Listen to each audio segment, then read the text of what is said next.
The HX Stomp, in my personal opinion, is the best compact bass rig that you can have at the moment. Especially when you're in a live environment where you have a front of house PA system that supports your bass. You're going direct to that. You've got stage wedges or monitors or an in-ear monitoring system to allow you to hear yourself perfectly well. And the only thing you need on stage is yourself and your bass. But what if you want to or need to connect to a stage amp or a backline? I'm Twisty, and in this video we're going to look at 3 options that you've got to connect your HX Stomp to an on-stage bass amp for the best results. Let's have a look.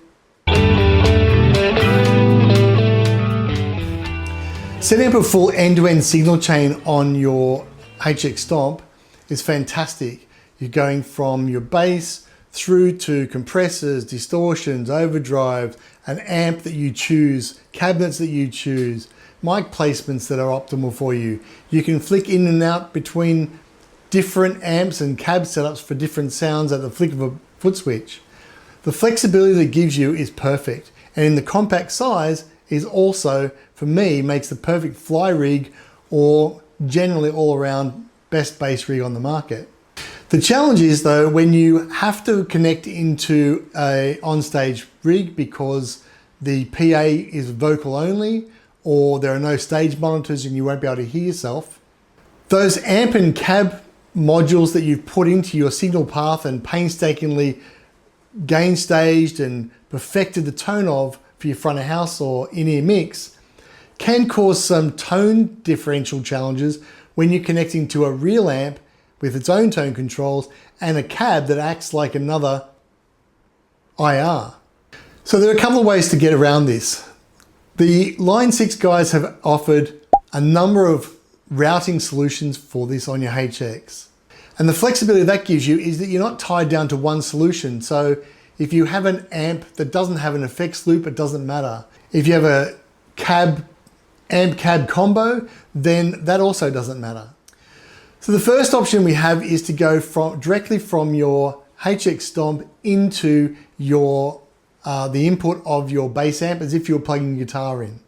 When you use this option, you're looking for your HX Stomp to effectively be another pedal on your pedal board that's connecting in, so it comes out as a instrument out going into the input of your bass amp. This is perfect for where your amp doesn't have a effects loop on it and you want to connect your HX Stomp to it. The challenge that you have is that the amp and the cab on your preset may have an impact on the overall sound because you're now adding another tone block, in this case a physical cab, which is going to alter the sound from what you'd set it for the front of house. So even with your amp control set flat, which I'll demonstrate in a moment, you're still going to get some coloration from the amp. Now it may not be much, or it may be drastic. The fix for this is to turn off your amp or your amp and cab blocks in your chain, and therefore you're effectively bypassing those as you go through, and you're then using the amp as a preamp and the cab, and you're really only using your HX as an effects unit. If you still want to connect to front of house, then you're going to need to use a DI pedal. And in this video up here, you can see an example of where I use a radial stage bug 2. So you can split the signal that's coming from your bass. One goes to front of house and the other one goes to your amp. So the setup I've got going on is I've got my MarkBass F500. I've got my HX Stomp. On the HX Stomp, I only have a basic compressor, a Ampeg SVT4 Pro, and I think it's a 4x10 cab, basic stock settings. And I am placing a microphone in front of the cab so you can hear it. Now, it's not the most optimally set up microphone, but it will give you a similarity of what it might sound like live. So in this case, I am going straight through from the left, right out of the HX Stomp into the main input on my amp. Now, what you can see is, as I look at the gain, you probably can't see it in the camera, but there's a clip light just here. And that's now clipping.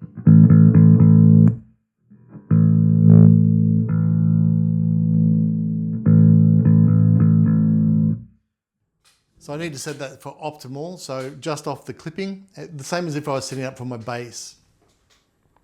Now again, the gain control is affecting it, but also so is the tone control. So if I play around with the bass control, you can see I've rolled off all the bass.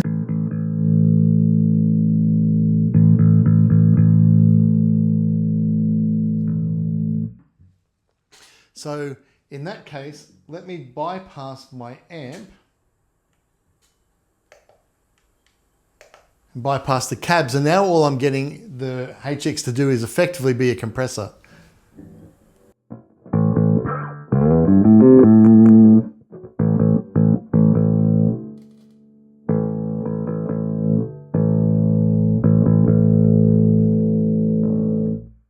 So in that case, what I'm really using the HX is an effects unit, and I then have to use all of the tone controls off the amp to do that. I'll turn those back on again.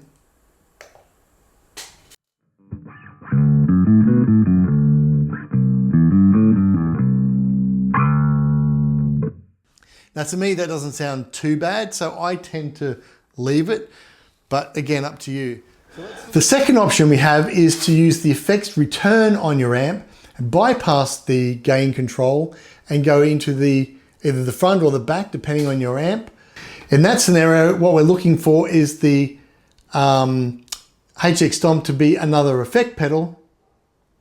And so we're going to set the output to be line. The advantages of this is in some amps, you're completely bypassing the tone controls, and therefore it doesn't matter what happens on the amp, you're getting the signal that you wanted to come through the front house through to your the power stage of your amp, and you're just using that for volume.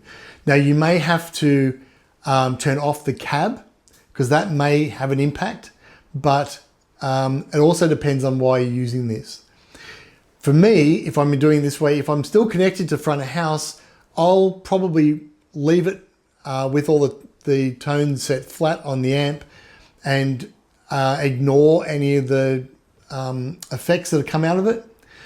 However, if you're going only to your amp and there is no front of house, then you may want to either disable the amp and cab, or you may want to adjust the tone controls on the amp to adjust for anything that doesn't sound quite as good for you.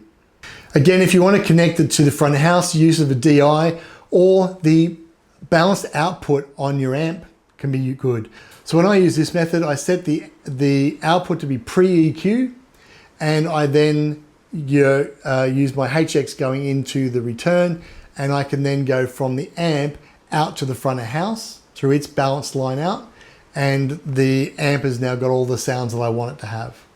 All right, so now all I've done is I've changed it from the left and right out on the HX. It's now going into the effects return on my bass amp, which happens to be on the back of this F500. The new MarkBasses have it on the front, but this is an older unit. So now you'll hear the volume will have dropped a bit because I no longer have that. The gain control of the amp has absolutely no effect over it. So any volume or gain control I need to do will happen out of the HX. So if I turn the volume of the HX up, it will then improve the gain coming through.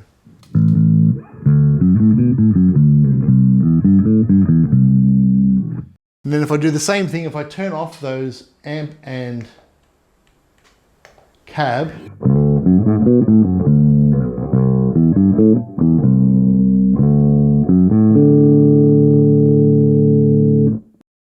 because on this particular amp, I'm not bypassing the tone control, so I still have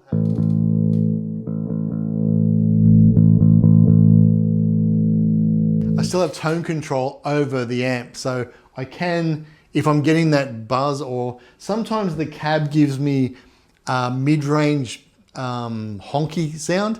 So turning that off means I can still control that that tone or adjust the tone to get rid of that honk if I don't want to make a bypass to all the effects. But the biggest advantage of viewing this way is that I don't have to worry about that gain structure. If someone bumps that on the amp, I don't clip out, and I can get a consistent volume going through once I set it on the HX.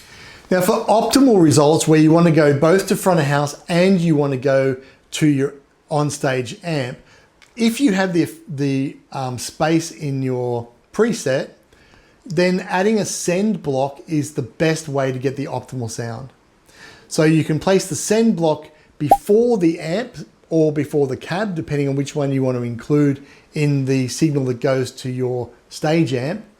And you can send that signal out. So like option 1, you're effectively bypassing the amp and cab sims while maintaining the effects that come out of your Helix for your stage sound. What goes to front of house though is the full signal path. The downside to this with a HX Stomp is if you've got a complex preset which has all 8 blocks consumed, then you've got nowhere to put the send. So this is a great option when you're using the floor or the LT, which has more DSP and more blocks available to you to use. But it is the optimal way to do it, where you have a clean signal going pre-amp to your stage amp, and then the full signal that you've spent hours perfecting goes to the front of house for the audience to hear. So now all I've done is I've changed the output. Instead of being the left, right, out, which is now can go to front of house, as I would have designed it to do, or my in-ear mix or whatever I was going with, I've actually connected the output through the send on the HX. And this time, again, I'm staying with the return on the amp to bypass that gain control and get more volume control from the HX itself. So this will then basically, the sound that's going through to the front of house is the full mix. But what you'll hear now is that I'm bypassing the amp and cab.